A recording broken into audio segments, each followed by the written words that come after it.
में जिस तरह से एक फ्रेश वेव आई है और मुख्तलिफ शहरों में टारगेट किया गया है मुख्तलिफ मकामात को, जिनकी डिटेल सामने आ रही है, तो वो होशरुबा हैं। और पाकिस्तान के ग्वादर में न्यू चाइनीज कैंप इलाके में भारी गोलीबारी और धमाकों की खबर सामने आ रही है। यह हमला बीएलए के ऑपरेशन हेरोफ 2.0 के तहत किया गया है। सूत्रों के मुताबिक हमले में सुरक्षा बलों और कर्मियों को निशाना बनाया।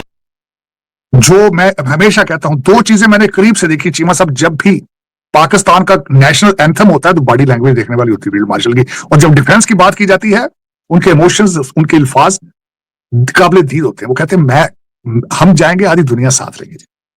रिटेलिएट होगा इसके ऊपर, इसका जवाब दिया जाएगा।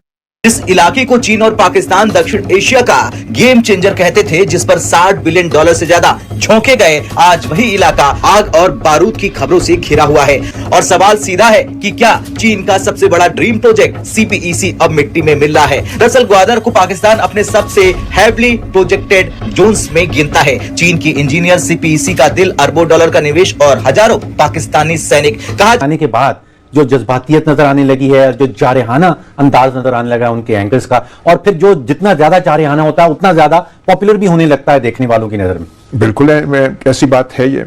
पहले भी पाकिस्तान के बारे में जो यंगर जनरेशन है उनमें ला इल्मी, इग्नोरेंस भी बहुत है। बड़े तो जानते हैं, जो पार्टीशन या पोस्ट पार्टीशन जनरेशन है वो भी समझते थे, लेकिन कई जो नए लोग, जो यंगस्टर्स हैं, उनका वो एक जो है बड़ा इमेज पाकिस्तान का जो है कि पता नहीं ये खतरनाक मुल्क है, इसमें क्या होता है, जारहियत करता है, ये करता है। और तीसरी बात ये है चीमा साहब कि दुख के साथ कहूंगा कि एक तो वहां पे BLA ने जो किया, एडमिट किया है। दूसरी क्या बात चल रही है, KPK कर, this was the state. BLA means India, period. चलो चीमा साहब, हालात खराब हैं, और अगर हालात मजीद डिटेरिएट होते हैं, बलूचिस्तान का बॉर्डर साथ ईरान के है, ईरान हालत जंग में है ऑलमोस्ट। मैं खैर दो चार चीजें मैं इस पर फर्मली बिलीव करता हूं। मेरा अपना स्पेकुलेशन यह है कि अमेरिका अटैक नहीं करेगा। अमेरिका प्रेशर क्रिएट करके यूरेनियम एनरिचमेंट जो हो चुकी है, उनकी जो 3-4 कंडीशन है, उस यूरेनियम को किसी थर्ड जगह पर रखवाएगा, और फिर दूसरा मिसाइल सिस्टम या डिफ्यूज, क्योंकि उसकी वजह यह, Russia is very serious now. Russia has lost Syria. Russia does not want to leave to lose Iran, और चाइना भी ये नहीं चाहता कि ईरान को लूज करे। अगर ईरान लूज करते हैं चीमा साहब, तो चाइना का सारा तेल बंद हो जाएगा, वो भी नहीं अफोर्ड कर पाते।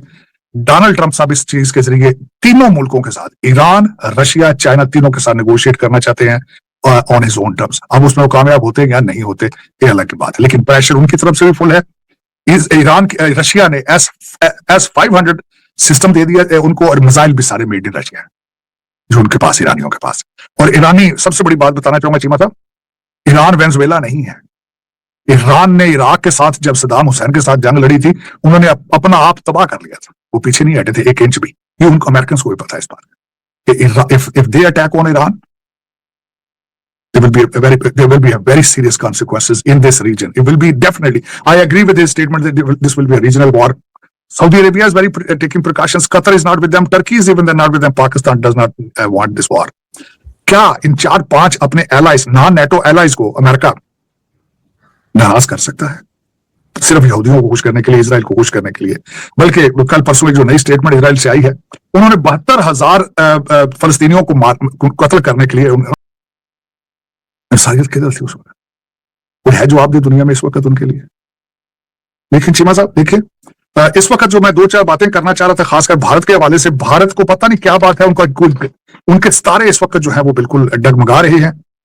मोदी साहब अपनी एक हारे वे शिकस्त खुर्दा लीडर नजर आते हैं, अपनी पॉपुलैरिटी भारत के अंदर लूज कर रहे हैं।